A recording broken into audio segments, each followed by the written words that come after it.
네, 네, 조수진의 경제는 곧 민생이다.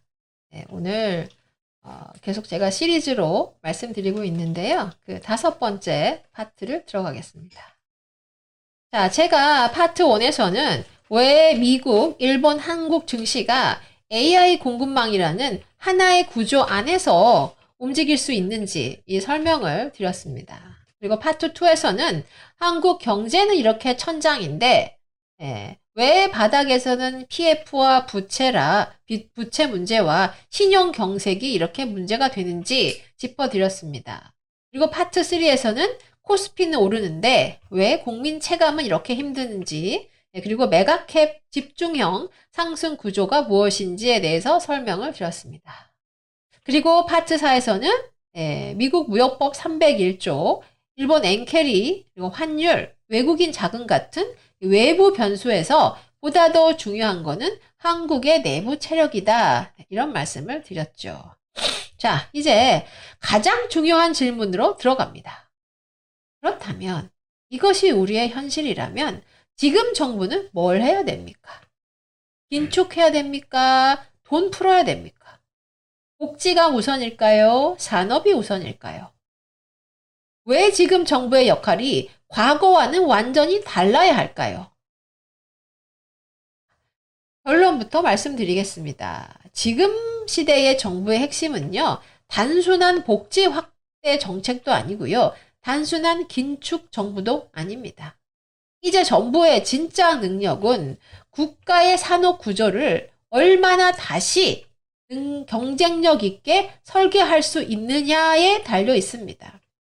쉽게 말해서 과거의 정부가 분배나 규제 또는 단기 경기 부양 정책 중심이었다면 이제는 산업을 어떻게 설계하고 생산성 회복을 위한 방법이 무엇인지, 신용을 어떻게 돌게 할 것인지, 공급망 협상에서 어떻게 우세하게 가져갈 수 있는지, 노동의 재교육은 우리가 어떻게 시켜야 하는지 이러한 능력이 훨씬 더 중요해질 수 있다는 겁니다.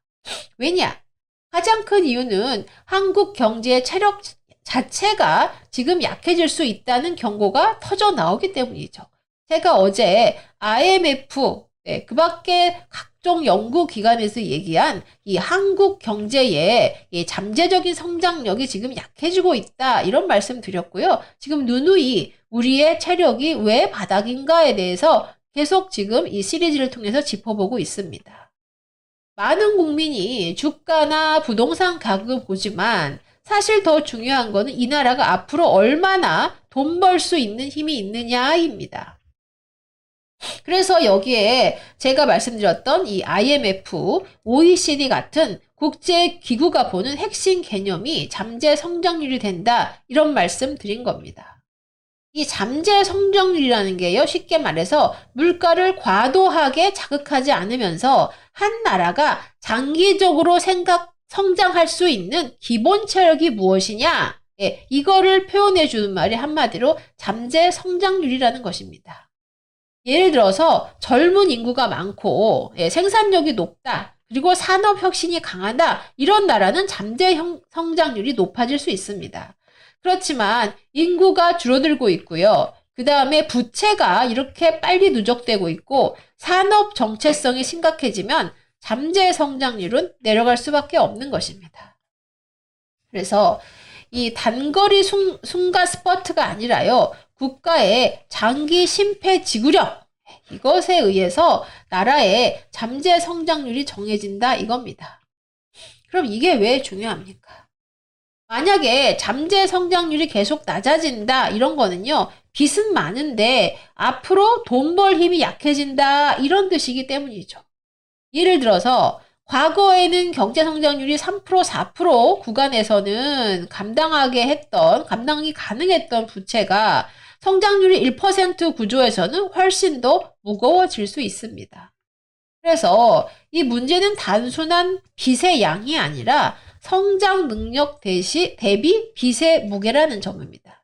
지금 정부가 가장 위험하게 하는 실수가 있습니다. 부채가 많다. 돈줄을 더 막자. 네. 이자를 높이자. 돈 많이 빌려주지 말자. 겉보기에는 이게 맞는 말 같죠. 그런데 현실은 훨씬 복잡합니다. 왜냐하면 한국이 이미 PF 부담이 한계를 넘어서고 있고요. 자영업의 침체, 중소기업의 자금 압박, 가계의 이자 부담 이런 것이 지금 동시에 존재하고 있기 때문이에요. 여기서 금융이 리스크 관리한다고 대출을 더 쪼이고 그 다음에 돈줄을 막고 신용 경색이 더 된다면 무슨 일이 벌어질까요? 중소기업의 운용 자금이 부족해서 당연히 투자가 축소되고 고용이 축소될 것입니다. 그래서 청년 일자리가 악화가 되고요. 소비가 둔화가 됩니다. 그러면 자영업자 타격 바로 받습니다. 그러면 이것에 의해서 연체가 증가될 것이고요. 금융권은 더 보수적으로 대출을 관리할 수밖에 없습니다. 다시 말해서 부채 줄이려다가 경제 혈관이 먼저 막힐 수 있다 이겁니다. 그래서 저는 이거를 신용 경색형 긴축이다 이렇게 봅니다. 그래서 이러한 정책은요. 건강해지려고 다이어트 하는 게 아니라 피가 부족한데 이거 혈관까지 쪼여버리는 방식일 수 있다 이겁니다. 그렇다고 반대로 그냥 돈 풀자, 무조건 풀자 이것도 위험합니다. 구조개혁에 대한 방안은 없이 그냥 돈만 풀면 부동산이 왜곡되고 좀비 기업은 또 연명을 하게 되고요. 비생산적 부채가 확대되고 재정 악화로 갈 수 있기 때문입니다. 그러면 이렇게 얘기하실 거예요. 아니 긴축만 해도 위험하고 무차별 완화도 위험하면 어떻게 하라는 거냐. 그래서 이제 핵심은요. 긴축할 것인가 완화할 것인가가 아니라 어디를 살리고 어디를 정리할 것인가가 답이라는 것입니다. 그래서 여기서 제가 말씀드리는 것이 바로 선별적 신용이라는 것입니다. 저는 이것이 가장 중요한 해법이 아닐까 싶습니다. 쉽게 말해서 회생 불가능한 구조적 부실은 빨리 정리하되 수출 제조업, 기술 혁신, 경쟁력 있는 중소기업, 청년 고용, 생산성 투자 분야에 돈 맥은 살려줘야 된다는 것입니다. 예를 들어서 무조건 PF를 다 죽이거나 무조건 PF를 다 살린다. 이것보다는 우리가 질서 있는 구조 조정, 시스템 리스크 방지 이것이 중요하다는 것이죠. 경쟁력도 소상공인도 마찬가지입니다. 경쟁력이 있고 지금 신용력이 좋은 소상공인 같은 경우에는 돈줄이 마르면 이거는 구조 개혁이 아니라 그나마 남아있는 이 산업 기반 풀뿌리 경제의 이 뿌리 자체를 훼손시킬 수 있다는 것입니다. 그래서 저는 앞으로 정부의 금융정책은 빚 줄이기보다는 생산성이 있는 곳으로 신용을 재배치해주자 이것이 중요하다고 생각합니다. 그래서 이제 정부의 역할이 훨씬 더 넓어지는 것입니다. 무엇을 해야 하냐? 첫 번째는 산업을 재설계해야 됩니다. 여러분, AI, 반도체, 로봇, 배터리, 에너지, 바이오, 첨단 제조, 어디에 우리가 국가 경쟁력을 집중할 것인가? 이것을 지금 판단해야 됩니다. 그래서 이것은 기업 혼자만의 문제는 아니고요. 세제, 규제, 교육, 전력 문제, 용수 문제, 노동 문제 이게 다 전부 연결이 되는 것입니다. 예를 들어서 미국은 IRA, 반도체법 같은 방식으로 산업 정책을 국가 전략화했습니다. 일본도 반도체와 제조 부활에 국가적 역량을, 국가적 프로젝트를 만들어서 집중하고 있습니다. 그러면 한국도 그냥 기업에 맡기겠다 이렇게 한 줄로 끝날 수 있는 시대가 아닙니다. 정부의 적극적인 지원이 필요합니다. 두 번째는 규제와 세제입니다. 기업이 국내에 투자할 유인이 있는가? 혁신 산업이 빨리 성장할 수 있는가? 해외로 빠져나가는 자원보다는 국내 생산성이 더 매력적인가? 이런 것이 중요한 것이죠. 다시 말해서 세금을 이렇게 뜯어가는 이런 구조보다는 성장할 구조를 만드는 데 집중해야 된다는 것입니다. 자, 세 번째는 노동시장입니다. 저는 이 부분이 정말 중요하다고 생각합니다.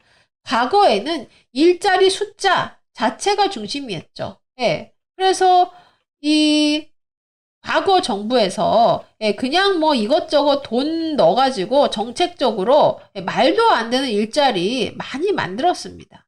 근데 앞으로는요, AI 시대에 어떤 생산성을 만드는 노동으로 이동하느냐, 이게 더 중요하단 말이죠. 현대차나 삼성, 글로벌 제조업은요, AI 자동화, 로봇, 스마트 팩토리, 이렇게 이동하고 있습니다, 이미. 예, 이거는 선택이 아니라 경쟁이죠. 아까 제가 이 삼성 노조에 관련해서 이 삼성의 입장이 뭐냐. 결국에는 AI 자동화, 스마트 팩토리로 가면서, 예, 신규 채용보다는 로봇으로 대체를 하고 궁극적으로는 로봇과 인간이 함께 상생하면서 일하는 이러한 공장의 모습을 말씀드렸는데요. 이거는 우리가 선택할 수 있는 게 아니고요. 경쟁하기 위해서 우리가 적극적으로 받아들여야 하는 현실입니다. 그렇다면 정부는 기존의 일자리 보호만 외칠 것이 아니라 그럼 어떻게 재교육시켜서 어떻게 기술 전환을 만들 것이냐. 예. 그리고 고부가가치 일자리를 어떻게 우리 국민들이 가질 수 있도록 설계해 줄 것이냐. 이런 것을 연구를 해야 되는 것이죠. 그래서 저는 이게 바로 노동부 장관이 고민해야 될 것이지, 이 지금 노동부 장관이 그 파업에 대해서 오늘 이렇고 내일 저렇고 이렇게 해서 왔다 갔다 하는 일에 시간 낭비할 게 아니라고 생각합니다. 쉽게 말해서 20세기식 일자리 보호 정부는 이제 시대는 지났고요. 21세기식 생산성 정부로 전환을 해야 된다 이 말입니다. 자, 네 번째로 정부의 중요한 것은요. 공급망 외교입니다. 제가 지금 누누이 여러분께 강조드리고 있습니다. 여러분, 경제와 외교는 분리되지 않습니다. 미국의 통상 정책, 중국의 리스크, 일본의 협력, 에너지, 반도체, 이게 모두 경제 정책의 하나입니다. 즉, 정부가 이제 단순한 행정 조직이 아니라 국가의 생존 구조 설계자가 될 수 있다는 겁니다. 그래서 지금 가장 위험한 이재명 정부의 모습이 아직도 과거 프레임에 머물고 있다 이겁니다. 반기업이냐 친기업이냐, 노조냐 자본이냐, 현금 지원이냐, 긴축이냐, 이러한 정말 단순한 프레임만으로는요, 이 시대를 이겨나갈 수가 없어요. 그래서 AI, 공급망, 저성장, 부채, 이런 것을 가지고 심플하게 이 정책을 뭐 좌측이냐 우측이냐 이렇게 할 게 아니라요. 제가 볼 때는 누가 국가 경제를 다시 성장 가능하게 설계할 것이냐, 이게 핵심이라는 겁니다. 그래서 지금 뭐 선거를 앞두고 어떻게 해서 표를 더 많이 얻을 것이냐 이런 데 집중할 게 아니라요. 국가의 운영 설계, 역량 이게 더 중요하다는 겁니다. 제가 물론 저는 우파 농객입니다만 좌우를 떠나서 미래의 먹거리를 창출하는 지도자가 가장 현명하고 역사의 길이 남을 지도자라고 생각을 합니다. 그런 점에서 저는 그 박근혜 대통령의 창조 경제 정책을 누구보다도 옳은 정책이라고 주장하는 사람 중에 하나인데요. 왜? 그것이 국가의 10년 미래를 내다보는 경제 정책이자 국가의 생존 전략이기 때문입니다. 자, 그래서 이 파트 5의 핵심 결론은 뭐냐? 지금 한국 정부가 해야 될 일은 단순히 돈을 푸느냐, 조이느냐가 아닙니다. 부실은 정리하고요. 산업과 인생의 동맥, 혈관은 살려줘야 됩니다. 그래서 잠재 성장률을 높일 수 있는 구조를 만들어야 되는 것이죠. 우리가 AI 반도체가 한국 주가를 올린다고 그냥 박수만 쳐줄 게 아니라 어떻게 노동과 산업을 우리 대한민국의 체질로 바꿀 것이냐. 그래서 복지 국가를 넘어서 산업 설계 국가, 산업 설계 국가로 진화할 것이냐가 중요하다 이겁니다. 더 이상 이게 정부가 우리는 복지 국가를 지향합니다. 이거는 지나간 정치 구호입니다. 저는 그 기업을 살리고 산업을 재설계해 줄 수 있는 이러한 국가, 이러한 정부가 지금 필요한 가장 경쟁력 있는 정부다라고 생각을 합니다. 그래서 AI 시대에 정부의 진짜 능력은요, 빚을 줄이는 정부가 아니라 부실은 정리하면서도 미래 산업과 민생의 돈맥을 살릴 줄 아는 정부, 예, 이러한 정부가 능력 있고 우리 국민에게 절실한 정부의 능력이다. 이런 생각이 듭니다. 여러분은 어떻게 생각하시나요? 이렇게 해서 제가 파트 1부터 파트 5까지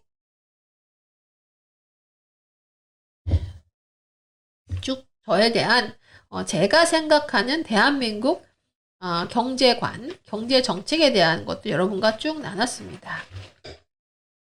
그러면 여기까지 긴 이야기 저하고 함께 오셨는데요. 이제 제가 마지막 질문을 드리겠습니다. 그래서 결국 대한민국은 어디로 가고 있는가? 곧 IMF급 붕괴가 오는 것이냐? 아니면 우리가 AI 시대의 승자가 될 수 있겠느냐? 우리 국민은 올라가는 주가만 보면 되겠느냐? 아니면 정부는 또 주가와 동시에 민생만 보면 되겠느냐? 결론부터 말씀드리겠습니다. 지금 대한민국 정부는 곧바로 1997년처럼 IMF 무너질 나라 이렇게 규정하는 것은 과장일 수 있어요. 제가 어제도 말씀드렸습니다. 그러나 반대로 코스피가 오르고 반도체가 좋으니까 안심하자. 이것도 위험한 발상입니다. 지금 한국 경제의 진짜 현실은요, 완전한 붕괴도 아니고 완전한 안전도 아닙니다.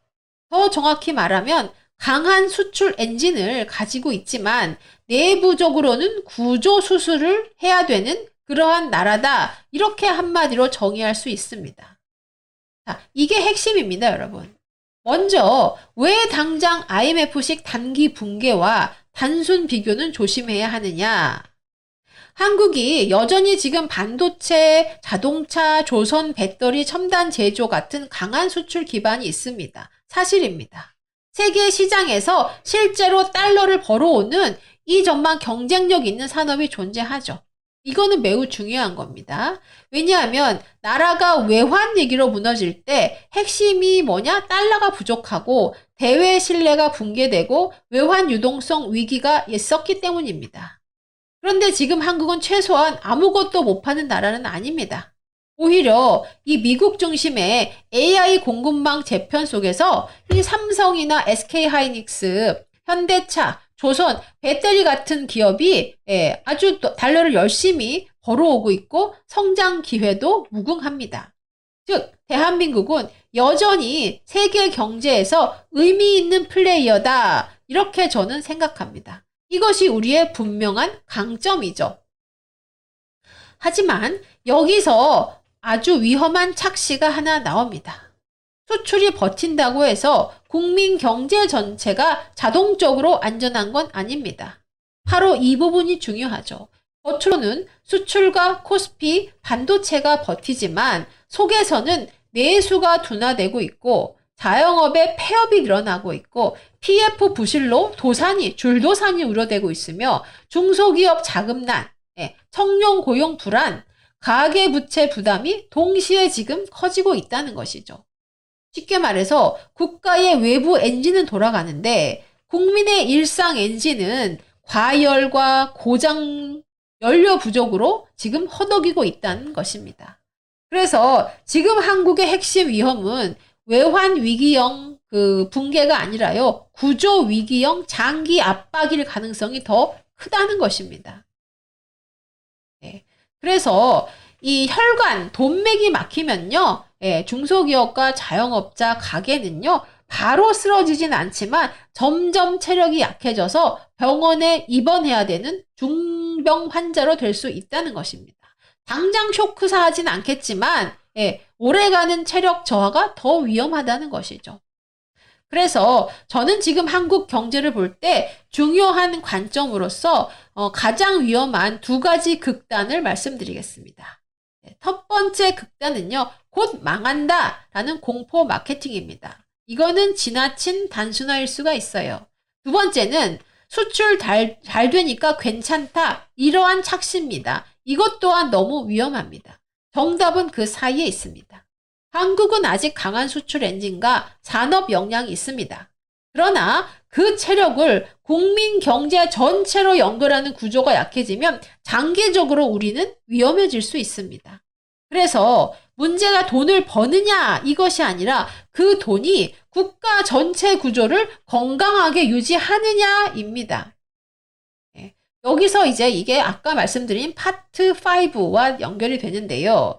앞으로의 핵심은 무조건 부실을 숨기는 게 아니라 그것도 아니고 또 무조건 다 쪼여버리는 것이 둘 다 아닙니다. PF든 기업 부채든 자영업이든 핵심은 부실을 질서 있게 정리하되 산업과 민생의 혈관은 살려주는 것입니다. 쉽게 말해서 썩은 부분은 수술해야 되지만 심장과 혈관까지 멈추게 하면 안 됩니다. 지금 이재명 정부의 이 정책의 가장 한계 중에 하나는 뭐냐면요. 모두 일괄적으로 같은 기준으로 적용해서 막아버린다는 겁니다. 어제 장 대표가 얘기한 4대 공약 중에 부동산 정책도 그러한 대표적인 예의 하나입니다. 그래서 지금 대한민국에 필요한 게 공포 정치도 아니고 단순 현금 살포 정치도 아닙니다. 진짜 필요한 건 국가의 구조 수술이라는 것입니다. 여러분, 구조 수술이 뭡니까? 구조 수술을 제가 해야 된다고 말씀드리는데 이게 뭘까요? 제가 지금 대한민국에 필요한 구조 수술이라는 건요. 단순히 현금 풀자 빚줄이자가 아닙니다. 핵심은 국가의 부실은 정리하되 국가의 미래 성장 엔진과 민생의 혈관을 제발 다시 설계하자는 것입니다. 청와대 그리고 정부 그 부처의 그 많은 인력들이 이재명이 밤새 써놓은 한마디에 부실 정책 남발하고 있는 이게 아니라는 거예요. 제가 정리해서 말씀드리겠습니다. 첫째, PF와 구조 부실의 질서 있는 정리가 필요합니다. 여러분, 부동산 PF, 한계 사업장, 회생 가능성이 낮은 구조적 부실을 그냥 무조건 세금으로 연명시키는 것도 위험하고요. 반대로 한꺼번에 방치해서 연쇄 붕괴를 만드는 이거 정말 위험합니다. 중요한 거는요, 숨기지 않는 것이에요. 사업성이 없는 부실은 조기에 정리하고 시스템 리스크로 번질 수 있는 부분은 금융 시스템 안에서 질서 있게 재조정해야 됩니다.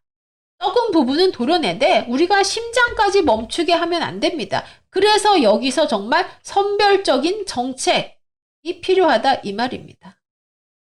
자, 두 번째는 산업은행, 기업은행을 넘어선 민생금융혈관의 재설계입니다.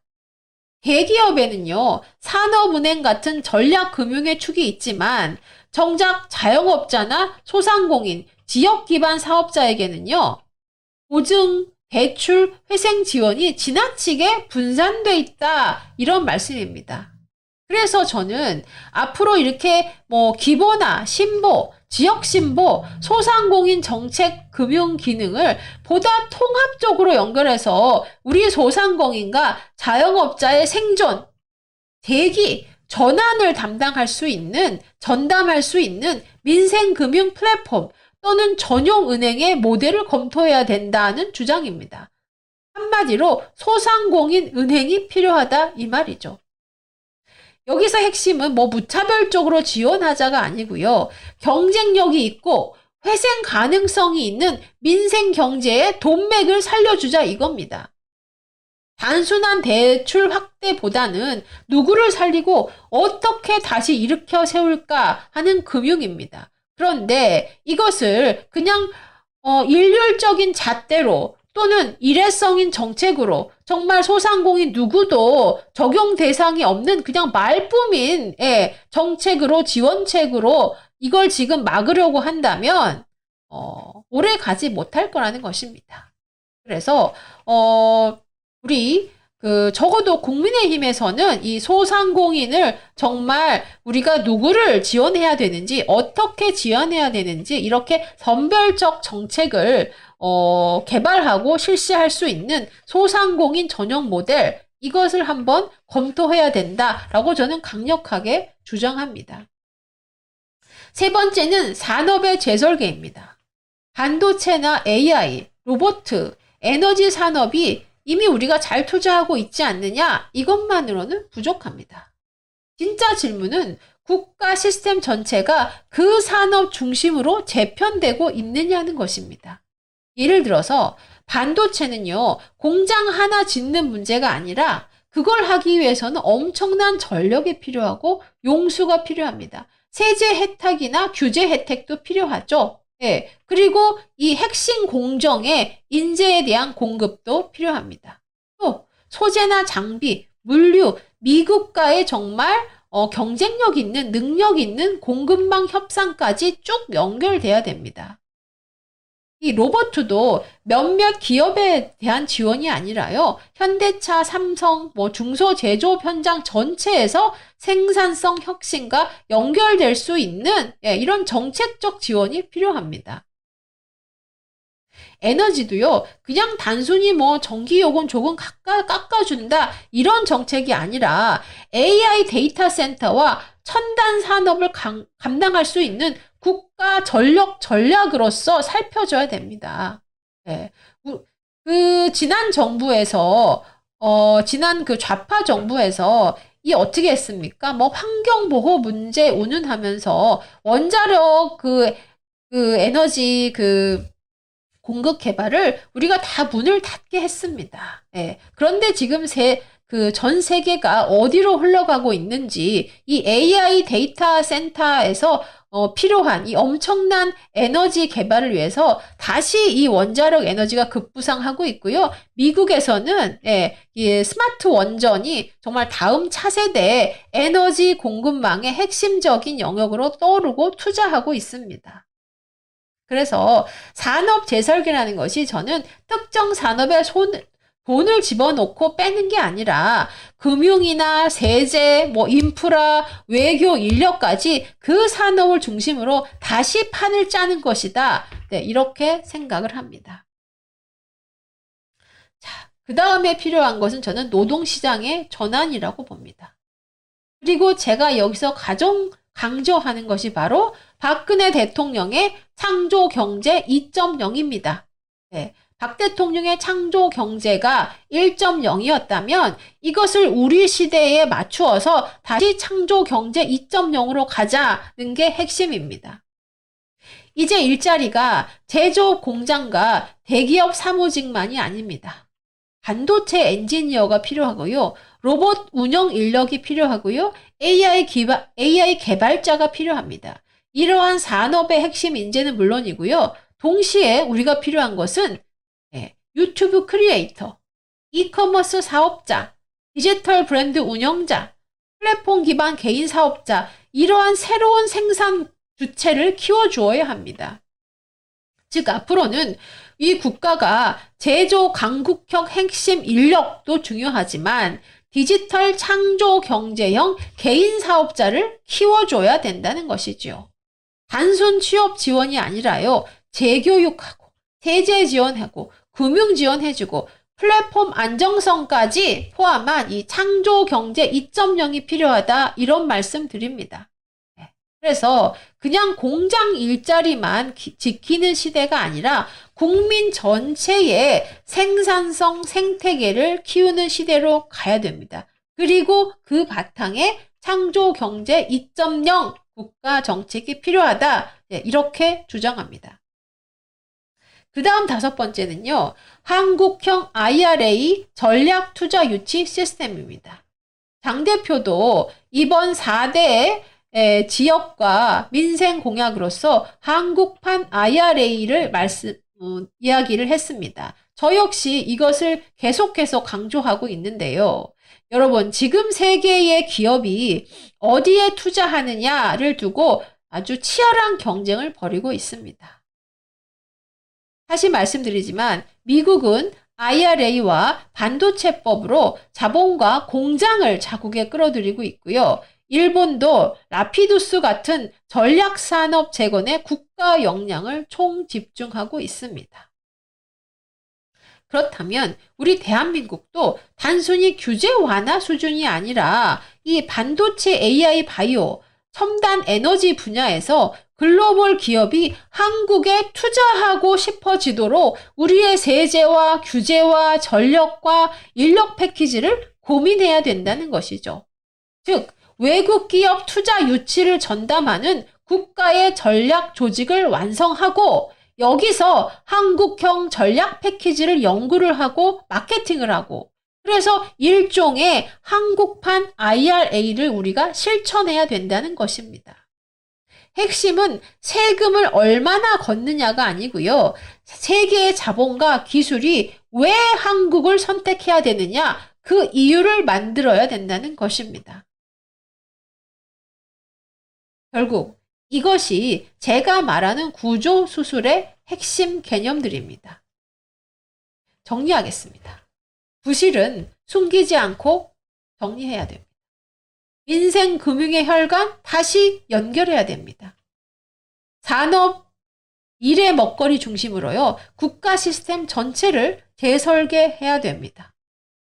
노동은 제조와 디지털을 함께 키우는 창조경제 2.0으로 전환해야 됩니다.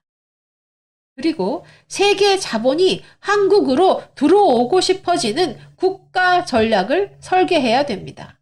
지금 대한민국의 구조수술은 단순한 긴축이나 단순한 지원금으로는 한계가 있습니다. 부실은 도려내되 민생과 산업의 혈관은 틔워주고 국가 운영 시스템 자체를 미래 성장 중심으로 다시 짜는 것, 이것이 중요한 것입니다. 여러분, 대한민국의 다음 경쟁력은요, 단순한 복지가 아니에요. 소상공인의 혈관을 살리고 창조경쟁 2.0으로 사람을 키우고 한국형 전략산업 패키지로 세계의 자본을 끌어오는 국가 구조 설계 능력에 달려 있습니다. 이것이 가장 중요한 한 줄이고 제가 이재명 정부에 던지는 한 줄입니다. 코스피가 몇 포인트냐? 이것보다는 대한민국 경제 모델이 앞으로 작동 가능하냐? 이게 훨씬 중요합니다.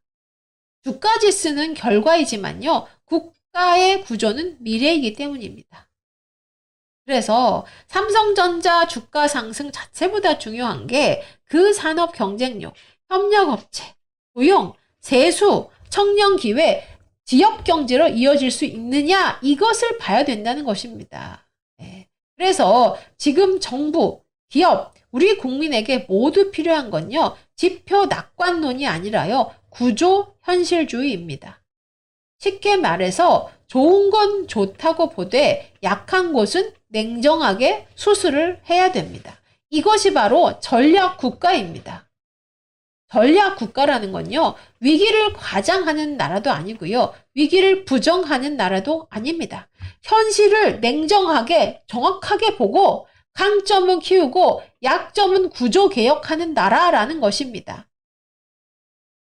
지금 대한민국은 선택의 기로에 서 있습니다. AI 공급망 핵심축, 반도체, 제조, 수출 강국 이렇게 우리가 더 올라갈 수도 있고요. 또는 내수 침체, 구조개혁 지연, 신용경색, 정치 포퓰리즘에 발목을 잡힐 수도 있는 이러한 기로에 서 있습니다. 마지막으로 정말 중요한 말씀 드립니다. 지금 대한민국의 진짜 질문은 망하느냐 사느냐가 아니고요. 진짜 질문은 대한민국이 지금 위기 신호를 구조개혁과 산업 재설계의 계기로 바꿀 수 있느냐입니다. 우리가 만약에 여기서 성공한다면 위기는 체질 개선의 기회로 삼을 수 있습니다. 그런데 만약에 실패한다면 겉으로는 버티지만 속은 약해지는 장기 침체가 올 수 있습니다. 일본의 잃어버린 30년이 남의 얘기가 아닐 수 있다는 것입니다. 파트 6의 최종 결론입니다. 지금 한국 경제는 당장 침몰하는 배는 아니지만 거대한 AI라는 항로에 올라탔습니다. 그러나 이 선체 내부의 균열을 우리가 반드시 지금 수리해야 되는 배에 더 가깝습니다. 우리가 엔진도 있어요. 항로도 있습니다. 하지만 이 구조 보강하지 않으면 우리가 멀리 가기 어렵다. 예, 이런 말씀입니다. 자, 제가 이렇게 파트 1부터 파트 6까지 대한민국의 문제를 짚었고, 우리가 왜 이렇게 대한민국의 그 양극화가 심해지는지에 대한 것도 분석해 드렸습니다. 대한민국 정부가 지금 무엇을 해야 되는지에 대한 것도 제가 정책을 건의하는 입장에서 말씀을 드렸습니다. 한 줄로 정리하면 지금 대한민국에 필요한 것은 위기 공포가 아니라 수출 경쟁력은 키우고 내수, 부채, 신용 구조는 수출하는 전략 국가로의 전환입니다. 주가보다 더 중요한 것이 국가 경제 구조 자체라는 것, 우리가 잊으면 안 되겠습니다. 여기까지 조수진의 민생은 경제다 파트 시리즈를 모두 마치겠습니다. 여러분 감사합니다.